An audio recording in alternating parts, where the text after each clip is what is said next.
ನಮಸ್ಕಾರ ವೀಕ್ಷಕರೇ, ಸಮತಾ ನ್ಯೂಸ್ ಕನ್ನಡಕ್ಕೆ ಸ್ವಾಗತ. ಕರ್ನಾಟಕ ರಾಜ್ಯ ಬರಹಗಾರರ ಸಂಘ ಹೂವಿನ ಹಡಗಲಿ ಜಿಲ್ಲಾ ಘಟಕ ಬೆಳಗಾವಿ ಇವರ ವತಿಯಿಂದ ಬೆಳಗಾವಿ ನಗರದ ಮಹಾಂತೇಶ್ ಭವನದಲ್ಲಿ ರಾಜ್ಯ ಮಟ್ಟದ ಕನ್ನಡ ನುಡಿ ವೈಭವ ಸಮಾರಂಭ ನಡೆಯಿತು. ರಾಜ್ಯ ಉಪ್ಪಾರ ನಿಗಮದ ಅಧ್ಯಕ್ಷ ಭರಮಪ್ಪ ಉಪ್ಪಾರ್ ಕಾರ್ಯಕ್ರಮ ಉದ್ಘಾಟಿಸಿದರು. ಹಿರಿಯ ಸಾಹಿತಿಗಳು ಶ್ರೀಮತಿ ಹೇಮಾವತಿ ಸೋನೋಳಿ ಸರ್ವಾಧ್ಯಕ್ಷತೆಯನ್ನು ವಹಿಸಿಕೊಂಡಿದ್ದರು.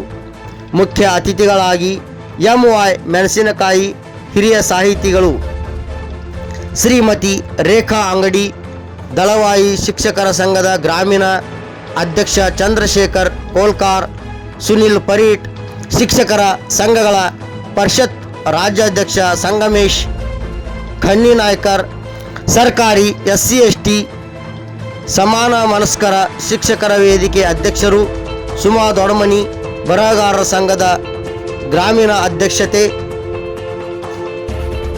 SN ಉಪ್ಪಿನ್, ಸಾವಿತ್ರಿಬಾಯಿ ಫುಲೆ ಸಂಘದ ಗ್ರಾಮೀಣ ಅಧ್ಯಕ್ಷ ಶ್ಯಾಮಲಾ ಪಾಟೀಲ್, ಶಿಕ್ಷಕರ ಸಂಘದ ಅಧ್ಯಕ್ಷತೆ ಚಾಂದ್ವಿ ಕಲಾಲ್ ಪರ್ಮಾರ್, ವಿಕಲ್ ಚೇತನ ಸರ್ಕಾರಿ ನೌಕರರ ಸಂಘದ ಅಧ್ಯಕ್ಷ ವಿಠಲ್ ಯಕಾಜ್ನವರ್ ಆಗಮಿಸಿದ್ದರು.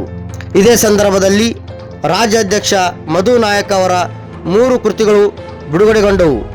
ನಾಡಿನ ಕಲಾ ಪ್ರತಿಭೆಗಳನ್ನು ಗುರುತಿಸಿ ಪ್ರಶಸ್ತಿ ನೀಡಲಾಯಿತು. ಶಿಕ್ಷಣ ಸಾರಥಿ ಪ್ರಶಸ್ತಿ, ಚಿತ್ರಕಲಾ ಮುಂತಾದ ಪ್ರಶಸ್ತಿ ಪ್ರದಾನ ಮಾಡಲಾಯಿತು. ಮಕ್ಕಳ ಸಾಹಿತ್ಯ ಪರಿಷತ್ತಿನ ಮಹಾದೇವಿ ಪಾಟೀಲ್ ಪ್ರಾರ್ಥನೆ ಹೇಳಿದರು. ಕಲಾವಿದರು ನಾಡಗೀತೆ, ರೈತಗೀತೆ ಹೇಳಿದರು. ಸರ್ಕಾರಿ ಕನ್ನಡ ಮಾದರಿ ಶಾಲೆ ತಂಗ್ರಾಳಿ ಮಕ್ಕಳಿಂದ ಸ್ವಾಗತ ನೃತ್ಯ ನಡೆಯಿತು. ಬರಹಗಾರರ ಸಂಘದ ಜಿಲ್ಲಾ ಉಪಾಧ್ಯಕ್ಷ ಶ್ರೀಮತಿ ಗಂಗಮ್ಮ ಪಾಟೀಲ್ ಕಾರ್ಯಕ್ರಮ ನಿರೂಪಿಸಿದರು.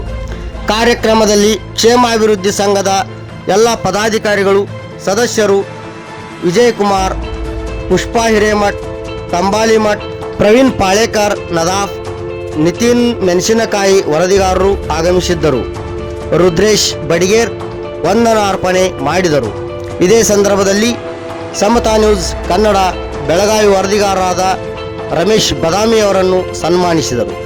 ಮುಂದಿನ ಸುದ್ದಿಯೊಂದಿಗೆ ಮತ್ತೆ ಭೇಟಿಯಾಗೋಣ. ಅಲ್ಲಿವರೆಗೆ ನೋಡ್ತಾ ಇರಿ ಮತ್ತು ಸಬ್ಸ್ಕ್ರೈಬ್ ಮಾಡಿ ಸಮತಾ ನ್ಯೂಸ್ ಕನ್ನಡವನ್ನು. ಬೆಳಗಾವಿಯಿಂದ ವರದಿಗಾರರು ರಮೇಶ್ ಬದಾಮಿ ಅವರು.